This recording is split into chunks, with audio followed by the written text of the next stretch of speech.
when I'm not avoiding eye contact with my curbside grocery delivery person over the ratio of teddygrams to health food, I like to answer questions that I get on YouTube, so let's get to it.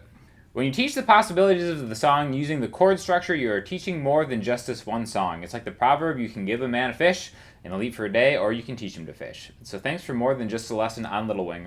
Nicely done.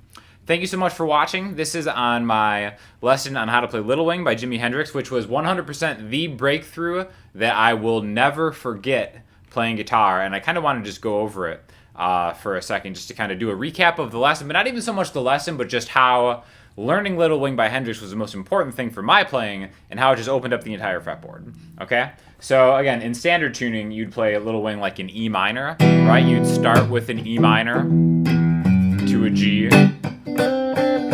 then like A minor, right?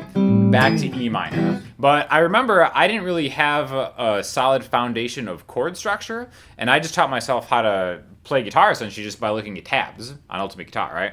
So if you look up a Jimi Hendrix tab and you don't know chord structure behind it, it's like super confusing. I remember it's like, all right, so I start with the 12th fret and then slide back and then hit the open E string. And then I mute with these X's, and then I go to this part, and then I hold down 5A and 5D, and hammer onto 7, then 5 and 5D and G, then 5 and 7. And it's like, how does anybody remember this? And I remember I was just like, I was straight up woodshedding it, because that was my goal. I wanted to learn Little Wing, and I was memorizing every little spot piece by piece. And then, in the heat stroke of doing all of this in like a basement in the summer, I had an epiphany that all this stupid stuff, or what I thought was stupid, like why you learn the minor pentatonic scale and why you learn chord shapes and stuff, all came together, okay? So just kind of like a brief explanation of that is like, all right, you have an E minor chord, which maybe you first learn it in a good old Mel Bay book or something like that, like 2A and 2D, and open on the other strings is an E minor, and that's the E minor chord. And I almost think it's like a disservice to teaching it that way. That's just one of many E minor possibilities, right? So we've got this E minor, we've got that E minor, we've got this E minor, and only until I started putting all that stuff together did I start to see how this stuff was connected. So for example, what I mean by that is like in Little Wing, right? We start here on the 12th fret, and really this is an E minor 7 chord voicing. And the secret of all of this is just learning different chord voicings and seeing how they have a relationship with the scales that you use, right? So again, we start with this kind of part of an E minor 7 thing, and we run it back in just an open string, and then we do this. Okay? Now this right here, I was just thinking of it, once I saw this, that type of deal right there, once I just saw that, it's like, oh, that's just A minor in the A minor pentatonic position. Everything was so much easier to learn from then on, right? So what I mean by that is if we just take the A minor pentatonic position, right? So 5, 8, 5, 7, 5, 7, 5, 7, 5, 8, 5, 8. And then it's like, okay, well, those are the notes. Those notes are important because when I see an A minor chord, I'm not looking at it as this open A minor chord. It's like I see the A minor symbol, right? And then in my head, all the possibilities open up from different chord voicings that I've learned, which are simple. You know, there's only really a few different ones between major and minor that you can add on from there. And then it's like, all right, well, I establish myself with the root note, A, which is the beginning of the scale. And then I start to like maybe incorporate, using my ear, how I can go through that. And again, one of the main Jimi Hendrix things is using double stops, where you just take 2 notes at a time instead of going through the scale like that. You'd maybe combine them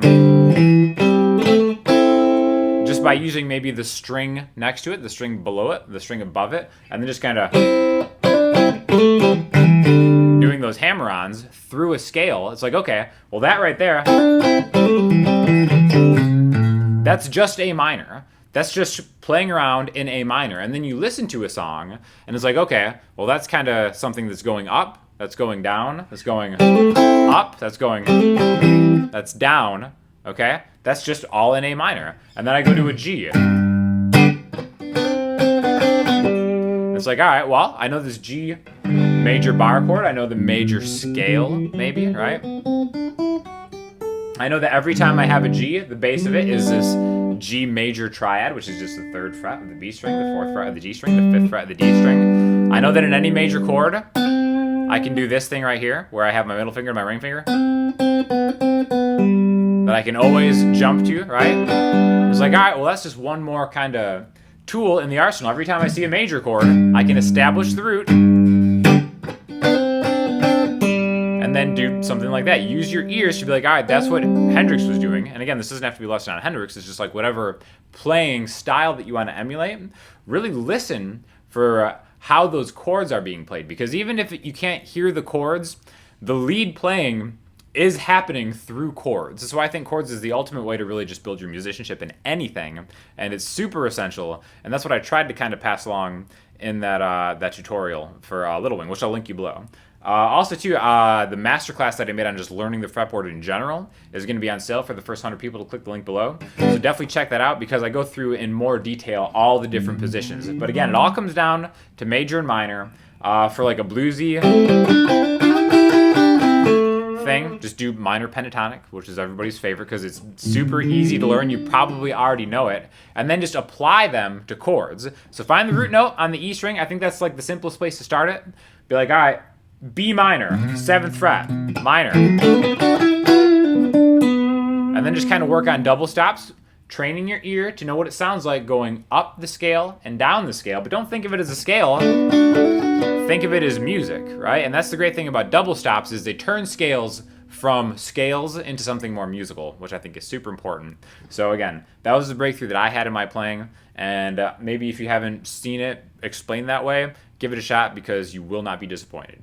Texas Tea is what they call the crude oil in the Beverly Hillbillies theme song, no? Yeah, so if you watch the unboxing, Fender sent me this Texas Tea Ultra Strat. I am kind of embarrassed to admit, I was like, why do they call this Texas Tea? Then it's like, oh, black and gold, black gold, Texas Tea. Some people pointed that out to me. Thank you for saying that. But also too, kind of like in the black, there's like little like gold kind of flecks, I guess, in the finish that give it that Texas Tea thing. So again, that was just me just not understanding, going right over my head. Texas Tea, black gold. Bass players just memorizing them. You suck. Defo not a musician. A bass player saying I'm defo not a musician. Defo, apparently that's a shorthand for definitely. It's bad enough the bass players get the rap that they do, but now they're shortening their words where they can only use 4 letters. Incomplete, no mention of Susanna Hoffs.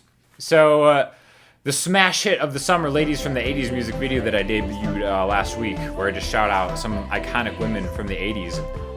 Again, I was alive for part of the 80s, but I admit that I'm pretty ignorant when it comes on the ladies of the 80s, and I'm just seeing pop culture through a very narrow lens.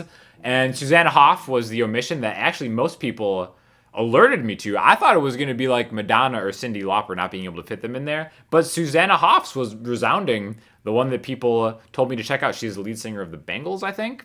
And then I did some research, and yes, I definitely apologize to Susanna. I am so sorry. Anything that I can do to make it up for you, I'm available. Violin was 100. Sean, you are way underrated on rhythm guitar. Please share the vocal settings. Why, thank you. This is for the cover I did with Maneater with both Katie and Pasha, so we had some little violin electric guitar action in there.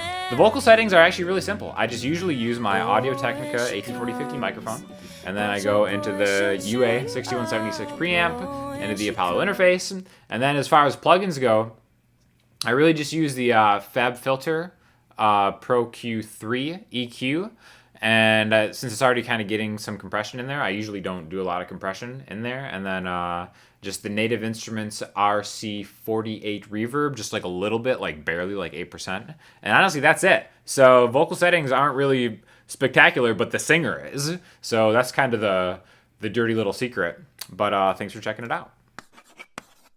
So for listening homework this week, I'm going to throw you to a bonus track off of one of the older Nico Case albums, which is absolutely awesome. I think it's called Vengeance is Sleeping.